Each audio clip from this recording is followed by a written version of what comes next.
we are officially back to reality. This is my day 6 since I had my mastopexy, liposuction, and fat transfer. But I am having to go back to mom duties.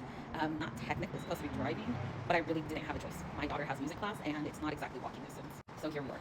I dropped her off at her music class, and that's what she's doing right now. And yeah, that's where we are.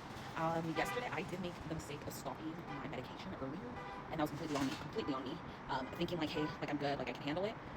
Big mistake. This morning I woke up and I was super sore. I just woke up feeling like I was on day 1 when I'm already on day 6. So yeah, but here we are, back to our normal routine.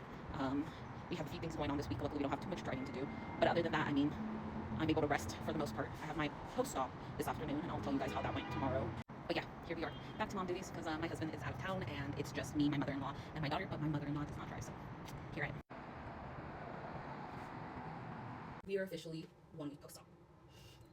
It feels really, really good to be saying it out loud, because this surgery has definitely taken a toll on me. This is not my first go-around. I had two other surgeries prior to this one, and it has been 5 years, but it's all coming back to me.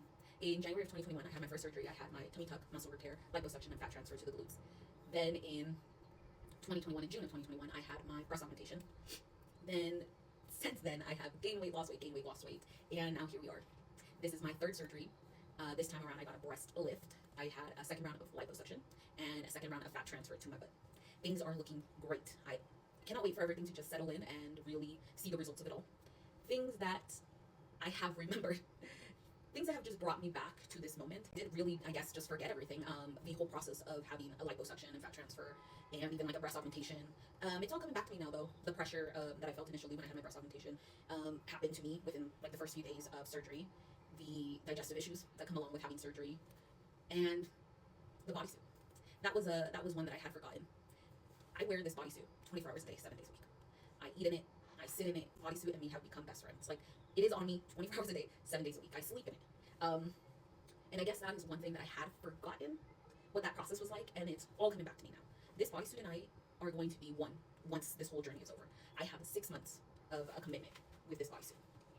And I remember now. I remember what it was like and how frustrating it was just having it all the time.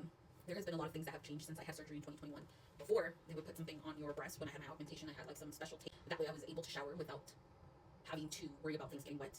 They have since discontinued it. Wash my hair because I'm not allowed to lift my hands up to a certain point. So I have had to have someone else wash my hair, which is the doctor right now. Or yesterday was the first time that I went and had my hair washed at my friend's beauty place here, because I just couldn't stand the feeling of having oily, greasy, nasty hair. So I had that done yesterday, and it made me feel just a million times better. Look at my hair. Like, it looks normal now. It has been between oily, greasy, and very dandruffy, because even though she's washing my hair, she just really can't get in there, right? Or she misses a few spots, and then it stays soapy, and then it just looks really gross. So that has been another thing that has been an adjustment, is just not being able to do things for myself. We are taking it day by day. Between day 1 and day 7, a lot of things have changed. I'm now more so able to use the restroom, which is one thing that I was struggling with for the first few days. I am now not feeling so uncomfortable, not so much pressure. Comfortably sleep initially was very difficult. I'm essentially sitting sleeping, but I've made it work now. Food. Initial first few days was like soft foods and a lot of like gassiness and digestive issues, which did not help when I wanted to eat comfortably. So we're doing a lot. Walking has never been an issue for me since the beginning. I was moving a little slower, and I'm now able to move a little faster. But walking in general, constantly walking, that was one thing that they had me make sure that I was just not going to sit, and watch TV all day, because it's dangerous. You got to keep the blood flowing. You got to keep things moving. So walking, not an issue for me. I've been walking throughout our little apartment here without any issues. Baby. I cannot bathe myself yet because of the bandage situation.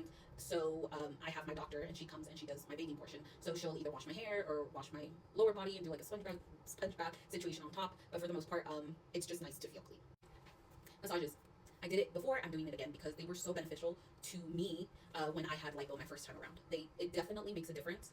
It reduces some of the inflammation. It helps get some of the swelling down, and it definitely helps drain like all the liquid, all the excess liquid that I had built up. Also, I've been developing like fibroids, like I did last time, under my arms. On a scale of 1 to 10, massages for this specifically suck. But I've committed to it, and I've done 3 out of the 10 massages that I need to get done. So I will be committing to it until the end of my sessions. But yeah, massage is super important. Support. Yeah, I've had a lot of support. My mother-in-law was here. My daughter is very helpful. My husband and my youngest are currently out of town, but I get to see my masseuse on a regular basis. I get to see my doctor, who she comes and does like everything with me. So Something I did again, which I did the first time that I had surgery, was hire a private doctor. Well, back then it was a private nurse. This time it's a private doctor, and that woman is so helpful. She comes in, she helps me change, get everything situated, showers me, washes my hair, puts the bandages back, all of it. She's amazing, and I would 100% recommend that you hire a private doctor or private nurse if you can afford it.